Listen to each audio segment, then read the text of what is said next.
আছেন। আজকে আমরা ছাদের বিমের রড বাঁধা দেখব। তো আমরা এই বিমটাতে যদি দেখি, এই বিমটায় বাঁধার আগে যেটা করণীয় সেটা হলো বিমের মধ্যে দুইটা এক্সট্রা রিং ঢুকাইতে হবে। বিম বাঁধার সময় ঢুকাই নিতে হবে এবং পরবর্তীতে বিম ফালানো করে বাঁধিয়ে দিতে হবে।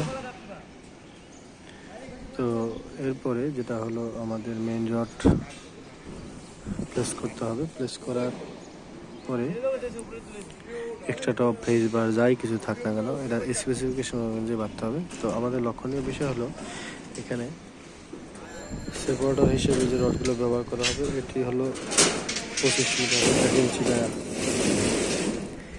আর কলমের জায়গাগুলোতে অর্থাৎ এখানে রড একটু চেপে যায়, সেক্ষেত্রে এই রিংগুলো একটু ছোট বানাতে হবে। এখানে বড় বানাচ্ছে, এগুলো অ্যাভয়েড করতে হবে। এই রিংগুলো বড় বানানো হয়েছে, এই রিংগুলো ছোট বানানো হয়েছে। এখান থেকে বেশ কিছু রিং ছোট বানাতে হবে।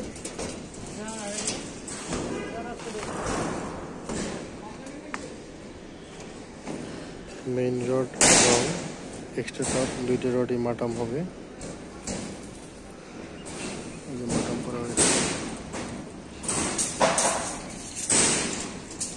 আর বিমের রডগুলো অবশ্যই কলমের মধ্যে দিয়ে যাবে, অর্থাৎ এখানে আমি যদি দেখি বিমের প্রতিটা রডই কলম রডের মধ্যে দিয়ে গেছে, অর্থাৎ কলম রড বাইরের দিকে।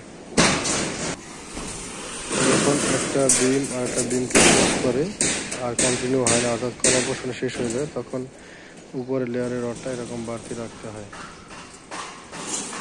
বাড়তি রেখে তারপরে চলে যেতে হয়। এখানে এই বাড়তি পরিমাণ ল্যাপিং এই লেন্থেই রাখতে হয়, অর্থাৎ 3 ফুট পরিমাণ রাখলে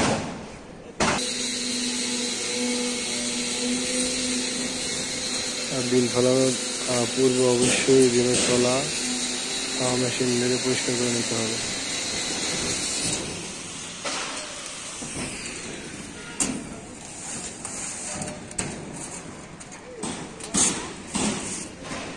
প্রতিটা বিমের তলা অর্থাৎ বিমের তলা এবং কলাম জোন ব্লোয়ার মেশিন দিয়ে হাওয়া মেরে পরিষ্কার করে নিতে হবে, যেন কোনো ধরনের ময়লা না থাকে। এবং এই পরিষ্কার করার পরে আবার সাদা অয়েল দিতে হবে বিমের তলা এবং সাইডে।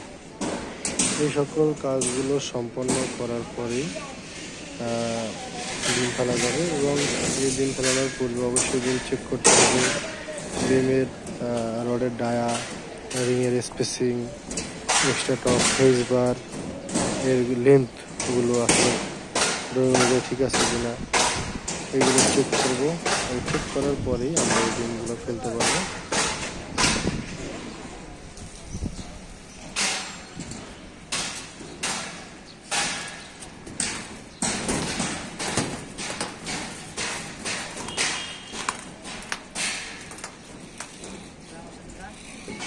তো আজকে এই পর্যন্তই। ধন্যবাদ সবাইকে সাথে থাকার জন্য।